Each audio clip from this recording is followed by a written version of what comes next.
entrarmos na Tua presença para receber perdão e renovação. Como é bom entrar em Teus átrios e Te render louvores, reconhecendo a Tua santidade, o Teu poder e a Tua majestade. Quem somos nós, Senhor, diante da Tua grandeza? Como diz o Teu servo, o profeta Isaías, somos um povo de lábios impuros. Mas que nessa manhã o Senhor toque com a brasa viva tirada do altar sobre a nossa vida, nos renovando e nos purificando. E que ao abrir as Escrituras Sagradas, a Tua palavra, nós possamos mais uma vez ouvir a Tua voz e praticar aquilo que o Senhor há de nos ensinar nessa manhã. E que esse ambiente de reverência, de adoração, permeie esse culto, porque ele não é para homens, é para o Senhor. E a Ti, ó Deus, seja dada toda a honra e toda a glória. Sabemos que estamos na Tua presença, e é por isso que nos curvamos diante de Ti. Permaneça conosco, é o que Te pedimos em nome de Jesus. Amém. Bendito seja o Deus de Israel, de eternidade a eternidade, que todo o povo diga amém. Bendizei a minha alma, Senhor, e tudo que há em mim, bendiga o seu santo nome. Queridos, antes de nós estudarmos a palavra de Deus, só tenho um breve comunicado para fazer para vocês. Eu tenho que pedir aí a mídia que possa projetar para nós. Nós teremos no mês de outubro, esse mês, no último sábado desse mês, dia 26, nós teremos aqui na Igreja Central um grande encontro que é chamado de Casais de Esperança. Então, todos os casados estão devidamente convidados a fazer parte dessa linda programação que vai acontecer aqui na Igreja Central a partir das 9 horas da manhã. É um programa voltado para os casais. Por essa razão, o pastor Raissan, ele montou toda uma estrutura para poder atender todas as demandas. Então, nós teremos um culto separado para os jovens, nós teremos uma escola sabatina e um culto separado para os adolescentes e as crianças e também os juvenis. Aqui, na nave da igreja, ficará somente os casados. Porém, é um encontro para toda Governador Valadares. Então, nós teremos aqui casais de todas as igrejas aqui da cidade. E qual é o objetivo do programa? É que você possa trazer um casal não adventista para participar conosco, tá bom? Relembrando, trazer um casal não adventista, correto? E outro detalhe importante, nós teremos aqui a presença do líder de Lar e Família da Divisão Sul-Americana, que é o pastor Wallace Barbosa, o nosso líder de Lar e Família da União Sudeste Brasileira, que é o pastor Claudinei, e eu também estarei aqui juntamente com o pastor Saulo. Então, nós temos aí uma equipe que vai desenvolver o programa dos Casais de Esperança aqui no dia 26, a partir das 9 horas da manhã. Então, você é o nosso convidado e traga um casal não adventista para participar contigo, tá bom? Sem mais nada a declarar, vamos para o estudo da palavra de Deus. Hoje nós vamos falar sobre o clamor da madrugada. E para isso eu queria convidar você, nesse momento, a abrir as Escrituras Sagradas no Evangelho de Mateus, capítulo 14, do verso 22 ao verso 33. Evangelho de Mateus, repetindo mais uma vez, Evangelho de Mateus, capítulo 14, do verso 22 ao verso 33. Evangelho de Mateus, capítulo 14, do verso 22 ao verso 33. Quem encontrou, diga amém. Oh, glórias. Quem não encontrou misericórdia? Ninguém vai precisar de misericórdia não, né? Isso é bom. Evangelho segundo Mateus, capítulo 14, verso 22, diz as Escrituras: logo a seguir, compeliu Jesus os discípulos a embarcar e passar adiante dele para o outro lado. Enquanto ele despedia as multidões, e despedidas as multidões, subiu ao monte a fim de orar sozinho. Em caindo a tarde, lá estava ele só. Entretanto, o barco já estava longe, a muitos estádios da terra, açoitado pelas ondas, porque o vento era contrário. Na quarta vigília da noite, foi Jesus ter com eles andando por sobre o mar. E os discípulos, ao verem-no andando sobre as águas, ficaram aterrados e exclamaram: é um fantasma! E tomados de medo, gritaram. Mas Jesus imediatamente lhes disse: tende bom ânimo, sou eu, não temais. Respondendo-lhe Pedro, disse: se és tu, Senhor, manda-me ir ter contigo por sobre as águas. E ele disse: vem. E Pedro, descendo do barco, andou por sobre as águas e foi ter com Jesus. Reparando, porém, na força do vento, teve medo. E começando a submergir, gritou: salva-me, Senhor. E prontamente Jesus, estendendo a mão, tomou e lhe disse: homem de pequena fé, por que duvidastes? Subindo ambos para o barco, cessou o vento, e os que estavam no barco o adoraram, dizendo: verdadeiramente és filho de Deus. Amém?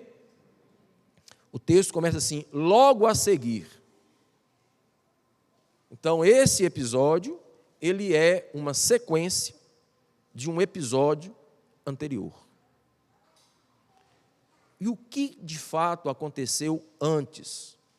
Para Jesus orientar os discípulos que os mesmos entrassem no barco e fossem para o outro lado do mar da Galileia. Essa história, ela passa a ter uma relevância maior quando nós entendemos o seu contexto.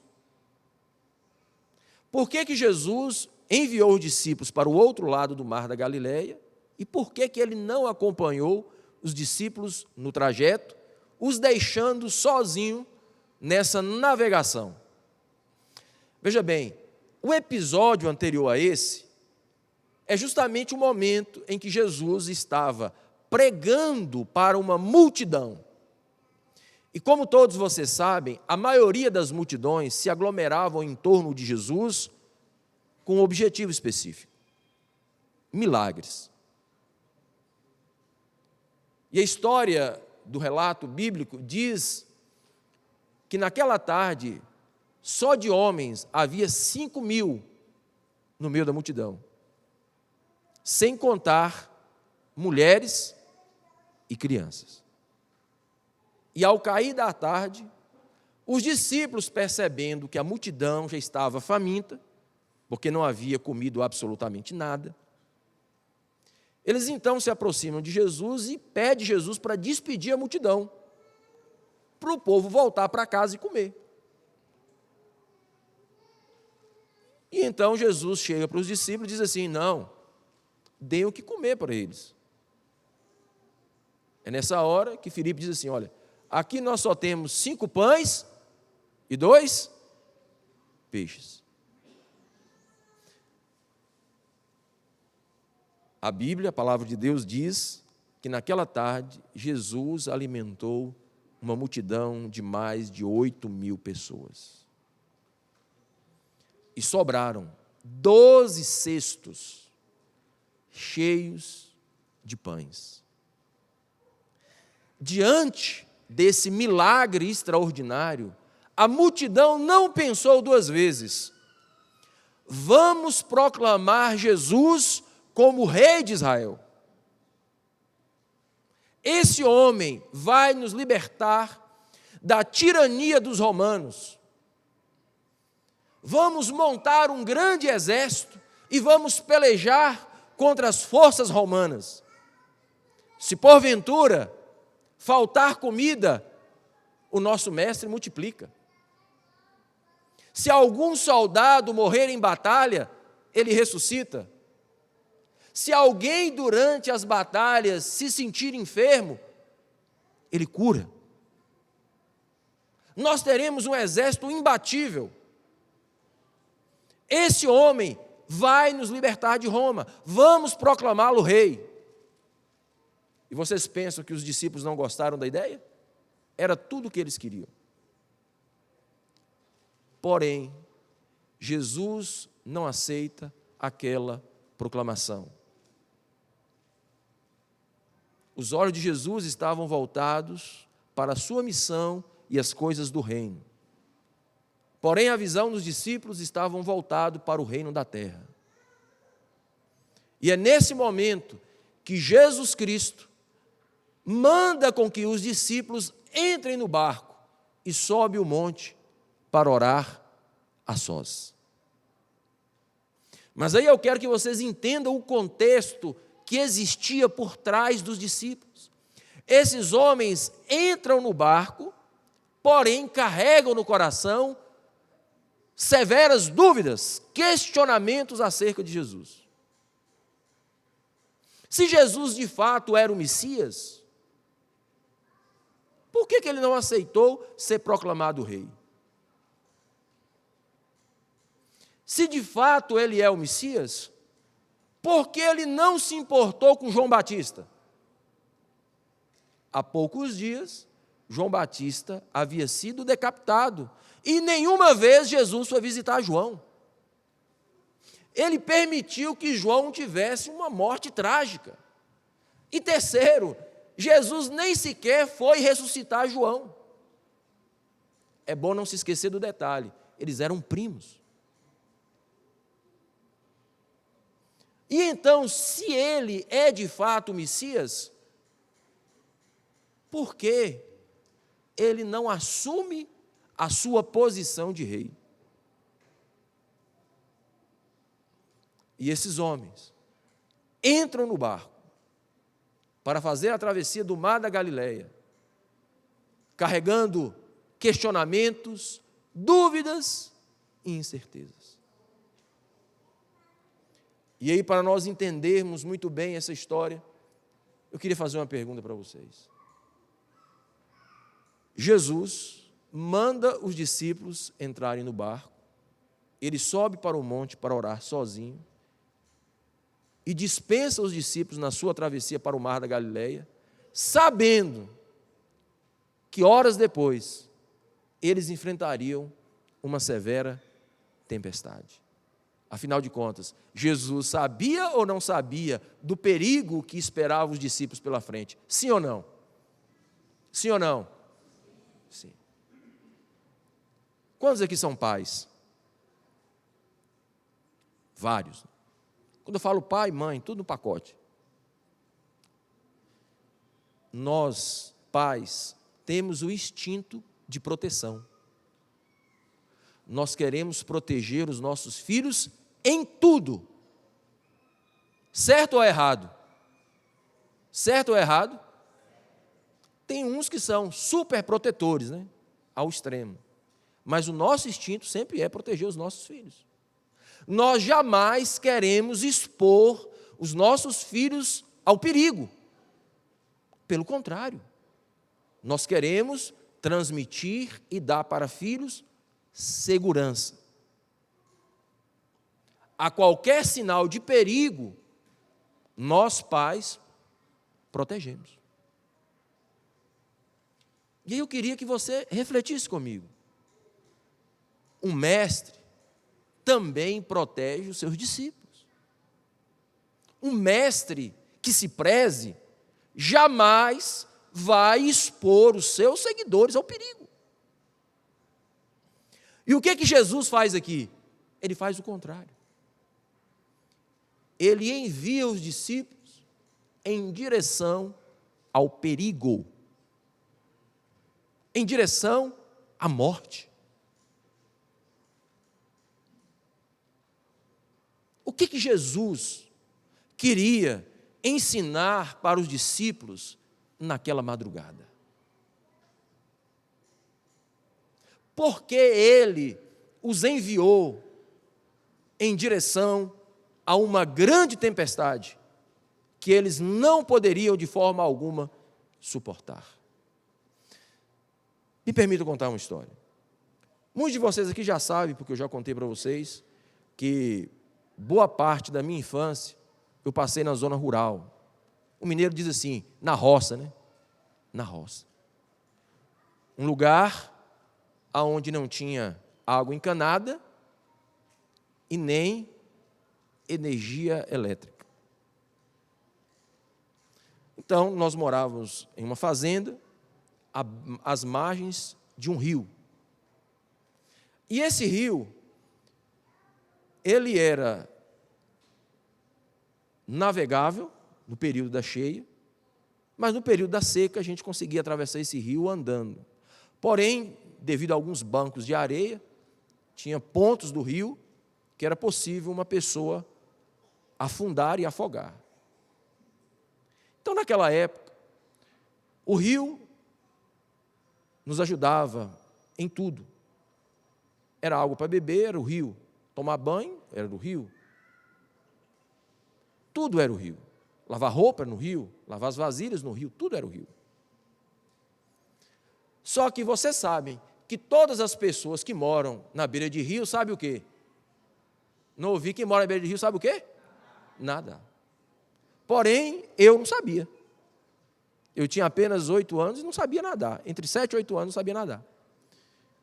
E aí, todas as vezes que a gente ia atravessar o rio no período da seca, o meu irmão me colocava nas costas e atravessava comigo.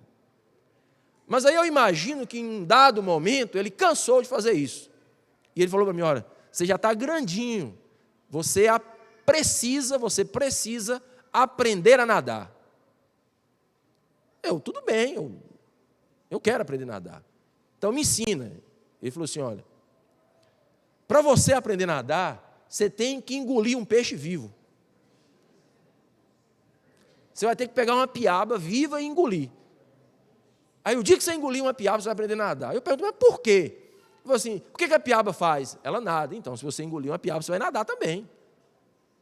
Um menino. Se um adulto fala, o menino o quê? Acredita. O menino acredita. E aí, dona Maria Beltrão, eu peguei um pouquinho de comida e joguei na água. E aí veio aquela aglomeração de piaba, aquele cardume. Aí eu consegui rapidamente pegar uma na mão. E eu senti a piaba mexendo aqui na palma da mão. Aí eu falei assim, é agora, Fabinho, que eu vou aprender a nadar. E tome a piaba para dentro. Desceu. Aí eu falei assim, agora eu vou pular no rio, porque eu sei nadar.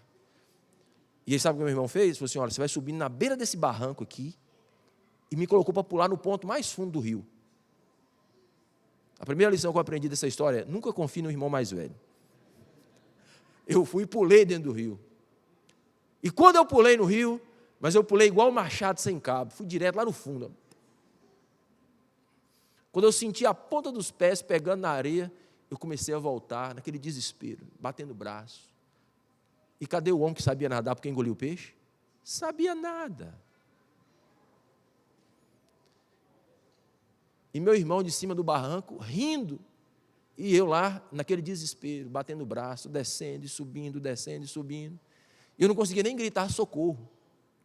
E eu fui tentando, até que eu cheguei na beira do barranco, e tinha uma moita na beira do barranco, eu segurei naquela moita. Já tinha bebido quase 1 litro de água. Aí eu perguntei para o miserável, você está querendo me matar ou me ensinar a nadar? Ele falou assim, eu estou te ensinando a nadar. Sobe no barranco e pula de novo. Fiz isso várias vezes. Até que eu aprendi? Até que eu aprendi? E como é que eu aprendi a nadar?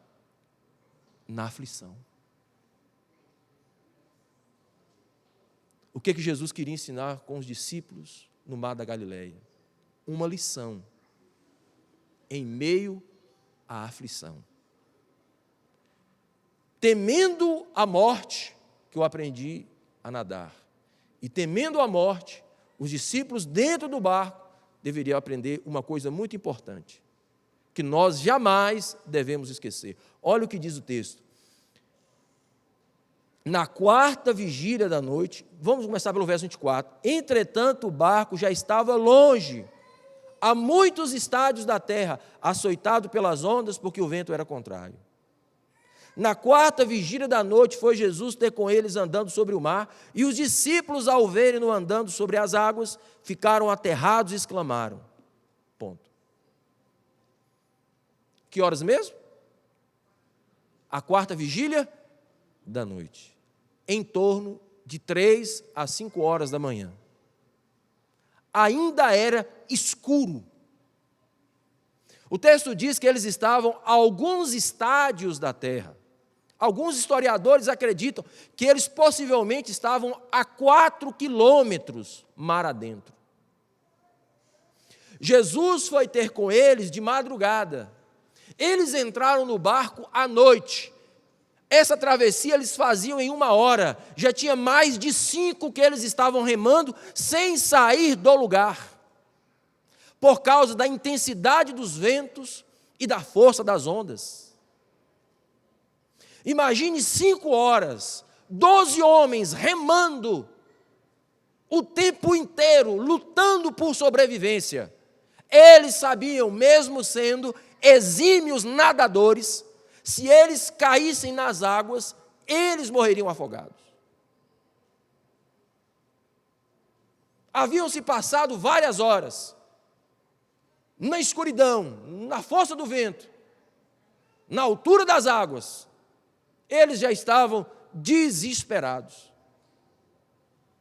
E aí sabe o que acontece? Em meio a esse desespero, a essa angústia, remando, sem sair do lugar, sem chegar a lugar nenhum.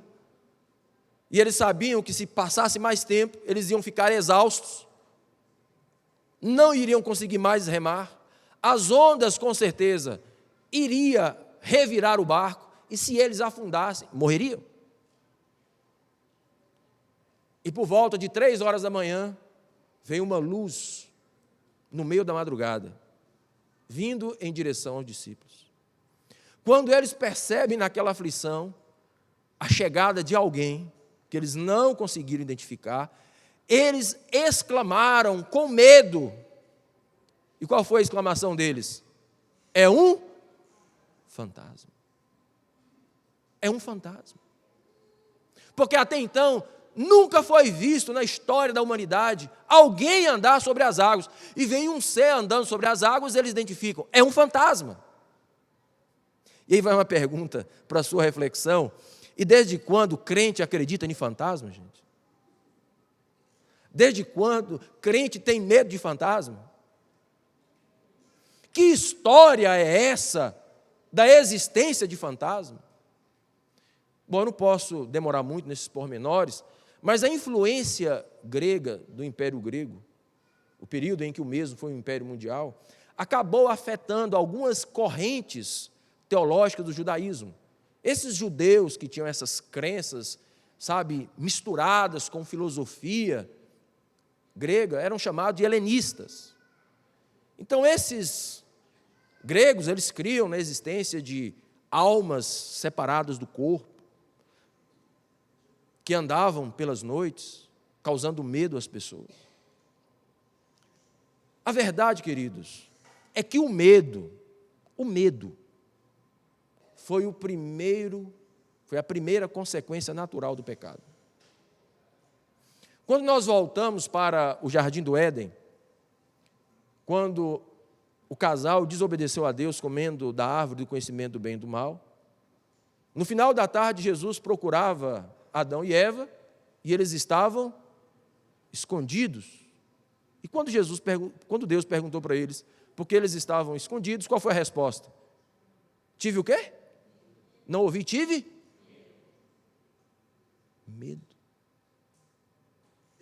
Geralmente nós temos medo de algo nocivo, que coloque a nossa vida em risco.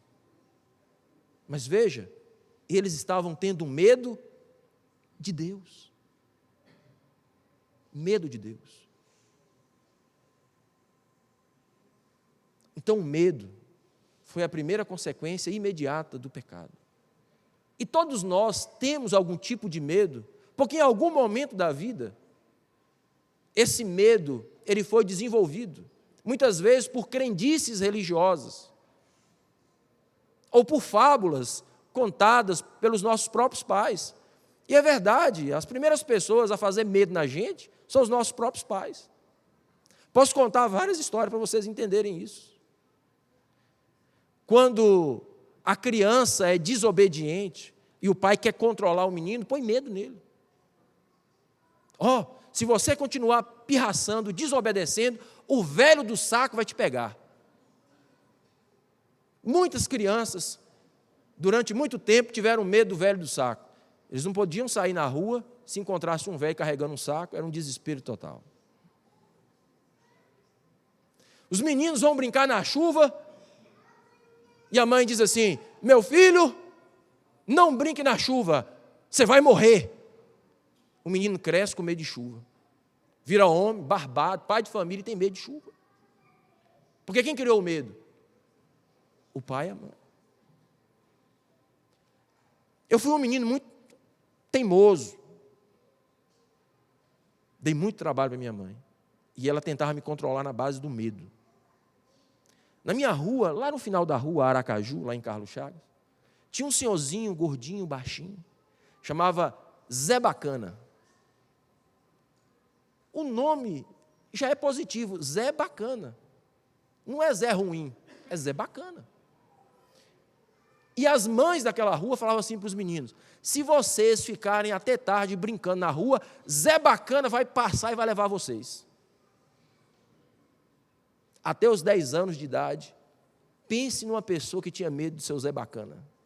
Quando Zé Bacana apontava na esquina, eu saía correndo para dentro de casa. E eu só saía na rua quando eu tinha certeza que Zé Bacana já foi embora. Sabe qual foi a minha maior alegria aos 10 anos? Foi quando o carro de som anunciou a morte de Zé Bacana. Aí eu falei assim: agora eu vou poder brincar na rua sem medo nenhum, porque Zé Bacana morreu. Medo.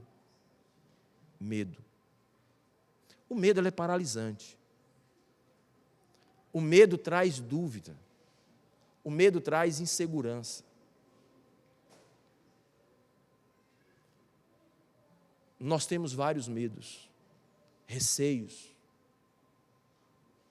E quem tem medo, tem dúvida.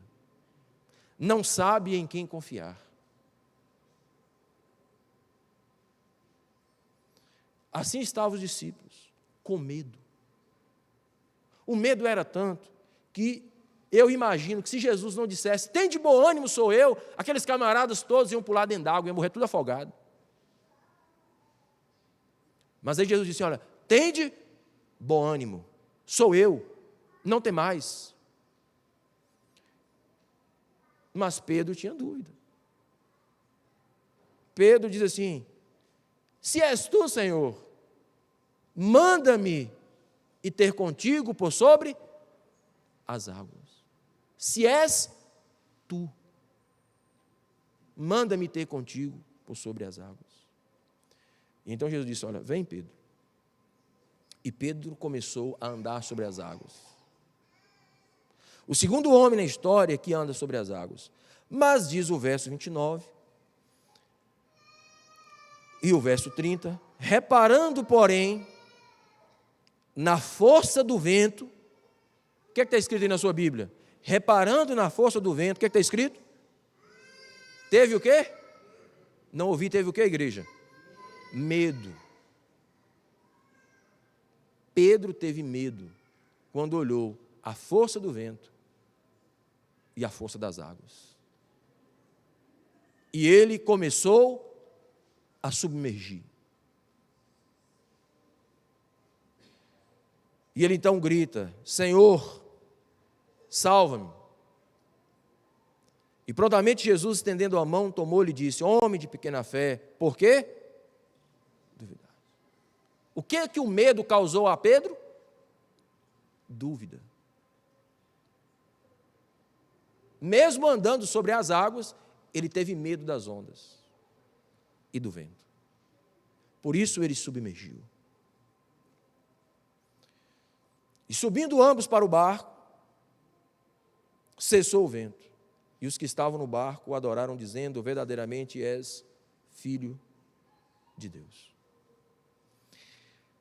Eu quero encerrar essa mensagem dizendo que essa história tem uma única e exclusiva verdade ou lição que Jesus queria ensinar para aqueles discípulos que entraram no barco, cheio de dúvidas, incertezas, frustrações e inseguranças. Para homens que lutaram contra a tempestade, contra a ventania e contra as ondas a noite inteira, sem sair do lugar. Uma única lição, que eu quero que você entenda hoje e leve isso para casa. A lição é: precisamos aprender a confiar em Deus. Precisamos aprender a confiar em Deus. Mesmo quando o barco é açoitado pelas ondas. Mesmo quando o vento é contrário. Nós precisamos confiar em Deus, mesmo quando tudo está escuro. Quando as coisas aparentemente são insolucionáveis. Jesus não quis ser coroado rei, mas os discípulos precisavam confiar nisso. Jesus não impediu a morte de João Batista e nem ressuscitou João Batista, mas os discípulos precisavam aprender a confiar em Jesus Cristo.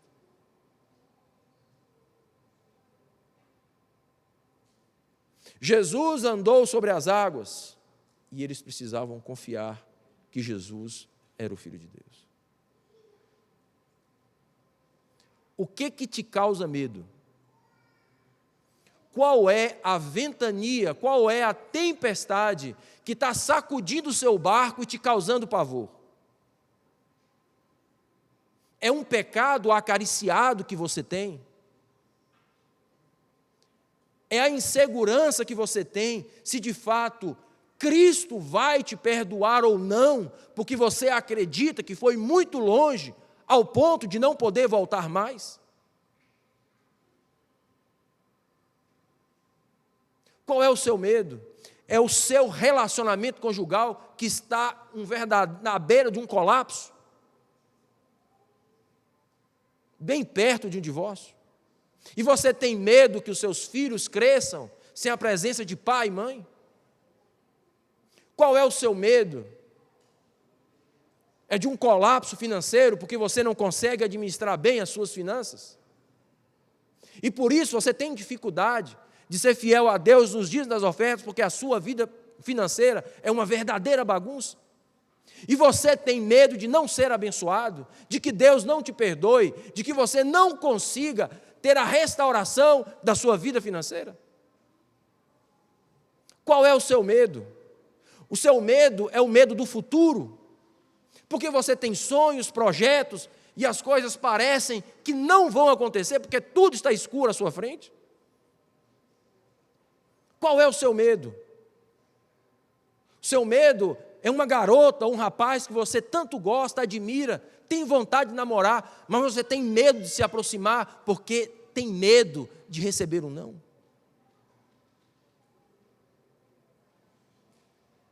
Qual é o seu medo?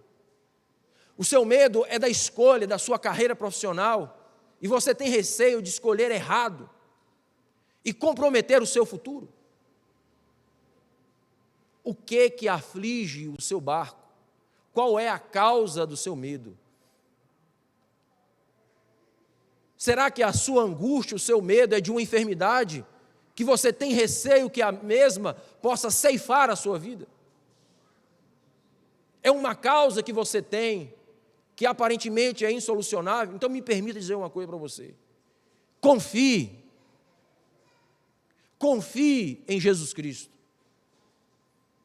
Se o seu problema é uma enfermidade, não tenha dúvida, Jesus é o médico dos médicos e o Senhor dos senhores. Se o seu problema é financeiro, nunca se esqueça disso. Ele é o dono da prata e do ouro. O seu medo é do futuro? Não tenha medo, apenas confie, porque ao futuro pertence a Deus. É Ele quem dirige os nossos passos. O homem pode fazer planos, mas a resposta certa vem dos lábios do Senhor. Confie. Queridos, muitas vezes nós conhecemos muita coisa da Bíblia. Muita. Às vezes conhecemos muito a doutrina da igreja. Às vezes temos muitos anos de cristianismo. Mas a lição mais importante, que é a da prática, nós precisamos aprender. Nós precisamos entender que todos os dias da nossa vida, nós precisamos confiar em Jesus Cristo. Esse é o segredo, confiar em Jesus Cristo. Confie. Entregue-se a Ele e a sua vida estará segura. Por mais que os ventos sejam contrários, por mais que as ondas sejam enormes, por mais que o barco seja chacoalhado, não tenha dúvida, no momento certo, Jesus vai vir ao seu encontro e te dar a vitória, porque Ele nunca vai abandonar os seus filhos. Por isso, confie. Confie. Às vezes eu fico olhando como é o ser humano. Você pega um voo daqui para São Paulo. Você conhece o piloto da aeronave? Você é amigo dele? Não. Você sabe se ele tem algum problema psicológico, emocional? Você sabe se ele entrou naquela aeronave naquele dia com pensamentos suicidas, com desejo de jogar a aeronave no pico do Bituruna? Mas você entra na aeronave confiante que vai chegar no destino. Às vezes você pega um ônibus daqui para Fortaleza, são mais de 2.000 quilômetros de viagem. Acreditando que daqui a 2 dias você vai estar na beira da praia, curtindo. Você não conhece a empresa de ônibus, você não conhece o motorista, mas você acredita que vai chegar no destino. Às vezes, doutor Isnei, uma pessoa tem um problema sério, um problema cardíaco, tem que fazer uma cirurgia de última hora, é um caso de vida ou morte. E às vezes você não conhece o médico, você não sabe quantas pessoas morreu na mão dele ou quantas pessoas sobreviveu nas mãos dele. E você literalmente vai de peito aberto, confiando que vai dar tudo certo. E às vezes esquecemos que a pessoa pela qual nós mais devemos confiar é Jesus Cristo. Porque esse nunca falha. Os discípulos, na madrugada, precisavam aprender essa lição que eu quero que você leve ela para casa. Confie em Jesus Cristo. Ele é o caminho, a verdade e a vida. Por mais que as tempestades assolem o seu barco, te causem medo, confie. Jesus não vai abandonar você. Ele não vai fazer isso. Ele prometeu: eis que estou convosco todos os dias, até a consumação do século. Meu apelo para você nessa manhã é: entregue-se a Cristo e confie na direção dEle. Ele é o caminho que nos levará de volta para o novo céu e para a nova terra. Quantos nessa manhã quer dizer: Senhor, eu quero me entregar a Ti, eu confio na Tua direção. Fique de pé e vamos orar.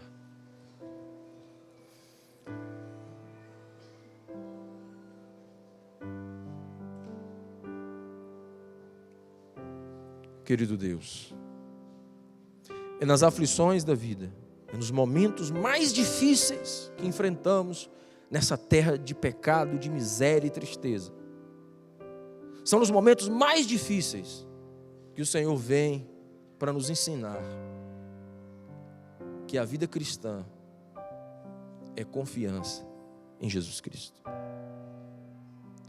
Precisamos confiar que Ele morreu, ressuscitou, ascendeu ao céu e um dia Ele voltará para nos tirar deste mundo de pecado e nos levar para o novo céu e a nova terra.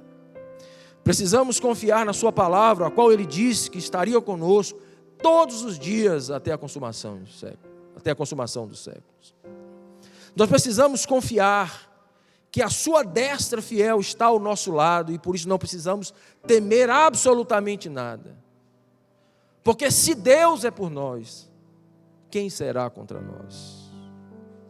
Tudo posso naquele que me fortalece. As promessas são reais e verdadeiras, Senhor, mas precisamos de uma única coisa nessa manhã: confiar plenamente em Ti. Confiar de todo o nosso coração. O Senhor prometeu e cumpriu quando disse para os seus filhos que foram cativos para a Babilônia: não temas, eu serei contigo, não te assombres, porque eu sou teu Deus.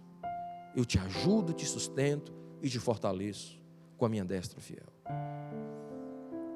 O Senhor prometeu para eles: quando passares pelas águas, eu serei contigo. Quando passares pelos rios, não te submergirão. Quando passares pelo fogo, não te queimará, e nem a chama arderá em ti.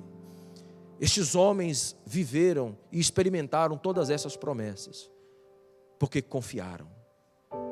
E hoje nós queremos viver a mesma experiência.